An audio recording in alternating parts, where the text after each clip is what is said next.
طبق اطلاع رسانه‌های ایرانی، پارلمانی این کشور طرح ҳамкори амниятии эрону тоҷикистон را تصویب کرده است. این طرح چند ماه قبل در یک سفر مقامات ایرانی به تاجیکستان بررسی شده بود، اما شرح بیشتری در مورد جزئی این طرح که پارلمان ایران تصویب کرده است هنوز دسترس نیست. برخی از رسانه‌های ایرانی تصویب این طرح را پاسخ به ایرانی ستیزی در تاجیکستان خواندند. این دست دوستی دراز کردن ایران روز سه‌شنبه یعنی دیروز در حالی است که در تاجیکستان تبلیغات ضد ایرانی به اوج خود رسیده بود. بعد شرکت رئیس حزب ممنوع شده نهضت اسلامی در تاجیکستان کنفرانس وحدت ملی در تهران در تاجیکستان سر از مساجد و مکاتب تا مرکز تحقیقات استراتژی نزد پرزیدنت به سیاه‌کنی ایران پرداخته بودند و این کشور را به خیانت متهم می‌کردند. اما به نظر می‌رسد جوش و خروش مقام تاجیک هم پایان یافته است.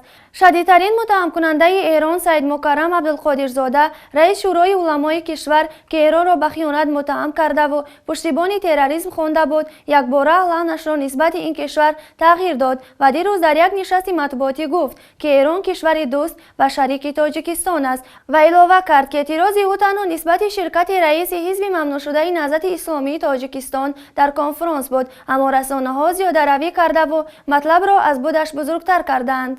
من باید قید کنم که بسیاری و در بعضی خبرها بعضی گپ‌ها هم پخش شدگی است. جمهوری اسلامی ایران با ما دولتی همزبان هم فرهنگ، ما مناسبتی از اول نیک داریم و در آینده هم همیشه می‌خواهیم که مناسبت نیک باشد. ما هیچ ایرادی در مناسبتی بین دولت داری و فکر من که وجود ندارد، اما این معامله اخیری که هست خب دیگر این ما محکوم کردیم و حکومت جمهوری تاجیکستان ما اعتراضی رسمی بیان کردیم و حکومت جمهوری تاجیکستان هم نوت به سفیر جمهوری اسلامی ایران هم سپردند. ما یگان دشمنگری نداریم، دوستی صمیمی داریم.